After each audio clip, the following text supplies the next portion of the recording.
Hey guys, Elijah here. Just wanted to make this quick video just because I was working with a client yesterday and they were asking me lots of questions about the psoas muscle, what it is, why it's so important, how it contributes to lower back pain, and they've seen it all over the internet, and I'm sure you've seen it all over the internet as well.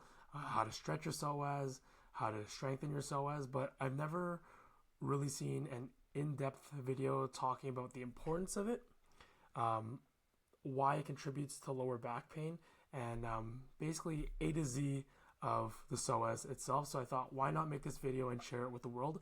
So let's get right into it. So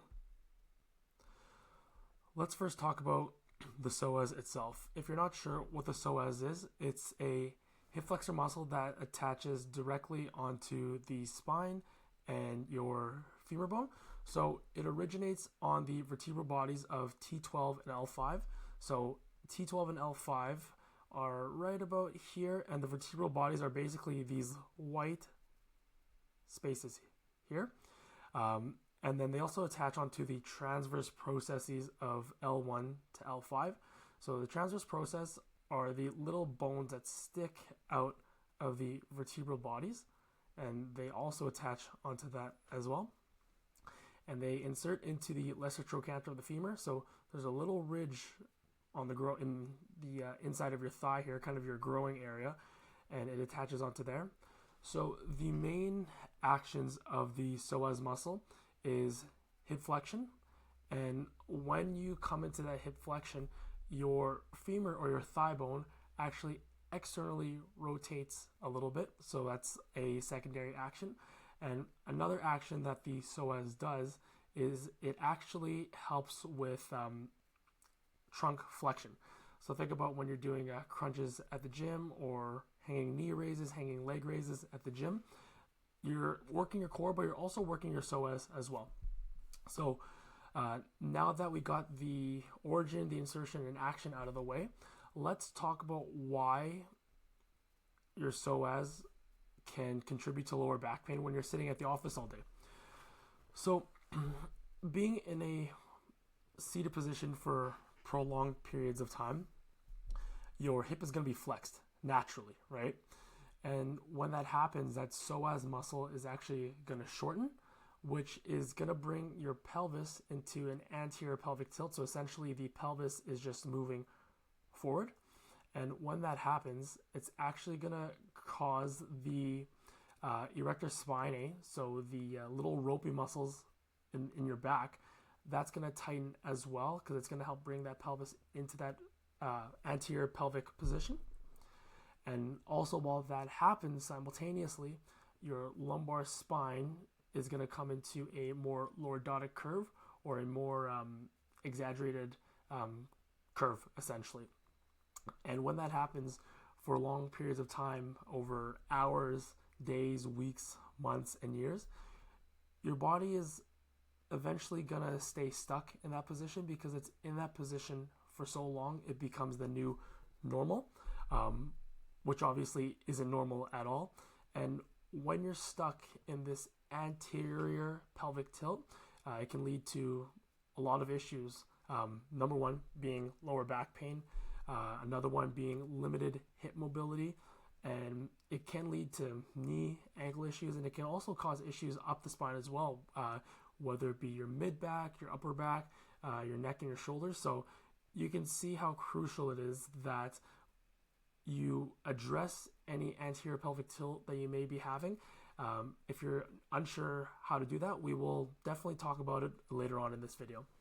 But this is something definitely to keep in mind, especially when you're working in the office and you're sitting for long periods of time. And this is what happens when you're standing up. So when you're stuck in that anterior pelvic tilt for prolonged periods of time, you're going to have that increased lordotic curve, and that's actually going to affect the thoracic spine, because essentially, how do I say this? Your posture basically talks about your body's positioning in terms of center of gravity. So you can imagine if you're in this stuck in this lordotic curve and your spine is kind of pushing forward, if your thoracic spine kind of was in line with the curve itself, your body would feel like it's falling forward. So when something is pushing forward in one segment, it has to do the reverse in another segment, and that can lead to like a hunchback in the neck and the upper back as well. So yeah, you get your increased lordotic curve in your lower back there, and the pelvis is obviously tilted forward, which is not proper alignment of the pelvis. Your psoas and your hip flexors become shortened and tight. And when people say it's short and tight, it doesn't necessarily mean that it's strong. In the case of the anterior pelvic tilt from sitting, the psoas muscle is actually weak. So it's short, tight, and weak because it may be in a state of contraction, but it's not actively being used. So there's a difference between it being short and functional and strong, and short and weak. We'll talk about that later on how to strengthen it and what to do so it stays in an optimal position and it's not short and weak. But for right now, yeah, so your psoas muscle and even your rectus femoris too, that's actually going to be pulling your pelvis forward.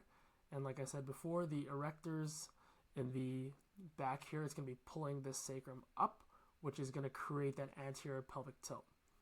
And when that happens, your ab muscles, they're going to become weak and long and taut, which basically means that it's being underused, it's being lengthened. And while that's happening, the hamstrings are actually going to become long and taut and weakened because it attaches directly onto the bottom of the pelvis, the ischial tuberosity. And when the pelvis is tilted forward, the hamstrings have no choice but to lengthen. Otherwise, if the hamstrings aren't allowing the pelvis to tilt forward, it's going to keep that pelvis in its neutral position. So this is another diagram to kind of remember and keep in mind, especially if you find that you got that anterior pelvic tilt when you're sitting and standing. So we got a little flow chart here actually, because I've been rambling on about this, but essentially, so you're working at your desk and you're sitting for 6, 7, 8, 10, 12 hours a day. When that happens, the psoas is going to stay in a state of contraction, or it's going to be shortened. And when that happens, that's going to pull the pelvis forward or anteriorly. And while that happens as well, that's going to increase the lumbar lordosis. So the curve in your lower back is going to increase, which is going to put a lot of pressure on the back part of the lower back as well. And that's why sometimes when you feel like you're trying to touch your toes, it hurts because your spine isn't used to being in that flex position. It's used to staying in that extended position. So yeah, your body stays stuck in APT, anterior pelvic tilt. And when that happens, you get decreased range of motion and you get lower back pain, and life sucks. Life is hard. And, overall just everything sucks. But we're going to keep going here. So this one's pretty cool. So you're probably wondering, what is this? Like, what is this diagram? Obviously, we have the hip flexor, we have the psoas. Another hip flexor is the iliacus, but the psoas is the most important hip flexor. And with this diagram here, this top part is actually the diaphragm. And you're probably wondering why I have a picture of the psoas and the diaphragm together. And that's because they're actually connected, which is pretty cool, through a fascial line called the medial arcuate ligament, I believe. So it's basically like a ligament that attaches onto the spine here. The psoas and the diaphragm actually both directly attach onto it, which indirectly connects it all. And the significance of this is huge. It's huge because The psoas is actually a survival muscle. And the reason it's a survival muscle is because it's responsible for a lot of things. It's responsible for us walking. It's responsible for us jumping and running. So you can imagine back in our caveman and cave women days when we had to hunt our food, our psoas was always going and it was always functioning. And another reason why the psoas is so important is also because of its close connection to the sympathetic nervous system. If you're unsure what the sympathetic nervous system is, it's actually the fight or flight response or part of the nervous system. So when your psoas is in a state of contraction or a state of it being shortened, your body is actually going to be in a slight state of fight or flight or threat mode. So that can lead to pain in your lower back. It can lead to pain in your lower hips, or not your lower hips, sorry, just your hips.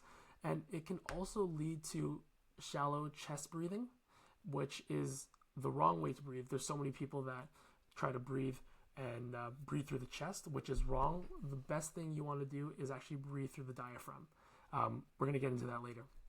But basically, yeah, when you're breathing with your chest, that's gonna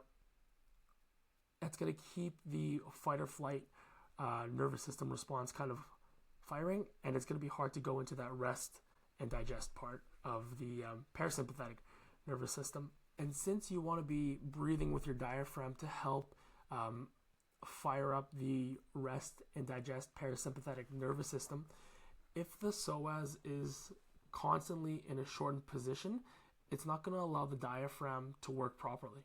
So when the diaphragm isn't working properly, you're not able to get the rest and digest part of the nervous system going, and you can see what's going on here. Like short psoas, can't breathe properly, you stay in a state of fight or flight, and that leads to it can lead to restlessness, it can lead to some fatigue, some anxiety as well. And it's literally just like, it's like a hamster wheel, honestly, which is why it's so critical to release the psoas and to get the psoas to just relax. One, it's going to help with your range of motion. It's going to help with any lower back pain that you're feeling. It's going to help with any hip pain that you might be feeling. But aside from the physical benefits, there's so many emotional benefits as well. Especially if you're stressed at work, if you're stressed through life, being able to, turn that fight or flight off and go into that rest and digest is huge. It's huge for your mental health, your emotional health as well. So what can we do to, let me just make this a little bigger. So what can we do to essentially release the psoas? Well, there's actually 3 things that we can do. We're not going to go over it in this video, but if you like, we can definitely do it in another video as well. One thing that we can do is practice diaphragmatic breathing. So essentially all you want to do is lay flat on your back, lay on the ground. You can put one hand on your chest, the other hand sitting on your stomach just above the belly button. And when you're breathing, you want to take big breaths in through your nose. And when that happens, instead of breathing with your chest, you want to breathe through your belly. When you breathe through your belly, that's going to get the diaphragm to work, and that's going to help with deep breathing and getting the fight or flight part of the nervous system off, or down regulated, and it's going to turn the rest and digest part of the nervous system on or up. So you can do that daily, and you can do that first thing in the morning, right before bed. You can do it multiple times a day, however you see fit. And another thing that you can do is also releasing the psoas. So you can stretch the psoas, which it will give you some relief, but it will probably only give you temporary relief. But you can also do stretches that take the psoas into its opposite actions. So One thing that works great is actually laying flat on your back and essentially putting your feet up on the bench or your bed with them spread a little farther apart to encourage internal rotation of the hips. And you basically want to push your feet down into the bench or into the bed to fire your hamstrings gently, because that's going to help bring that pelvis back into a posterior pelvic tilt, and it's also going to help flatten out the lower back, because you remember when the psoas is shortened and tight, it's going to pull that lower back into a lordotic curve. So by engaging the hamstrings when you're stretching, that's going to help bring that pelvis back, and it's going to take pressure off the psoas without directly stretching the psoas.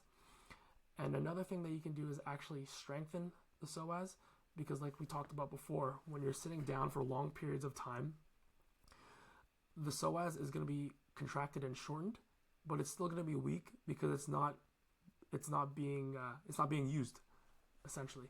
So what you can do is you can do hanging knee raises, you can do hanging leg raises. I prefer doing hanging knee raises because when you're doing hanging leg raises, it might be harder and more difficult while you're doing to work the core.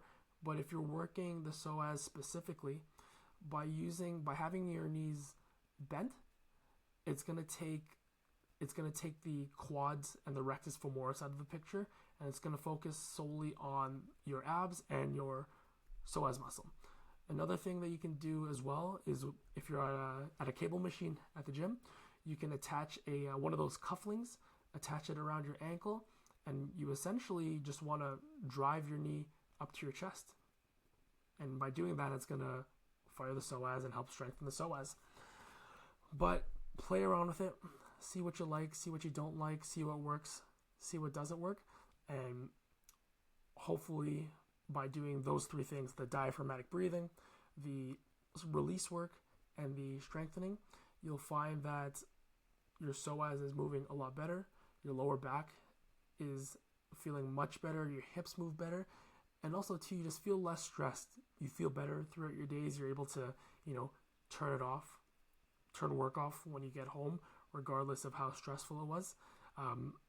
But that's basically all I wanted to talk about in this video. I hope I wasn't rambling on too much, and I hope you guys got a lot of value from this one. If there's anything that you want me to talk about for other muscles, whether it be neck muscles or back muscles, anything like that, you let me know, comment down below, and I will see you in the next one. Take care.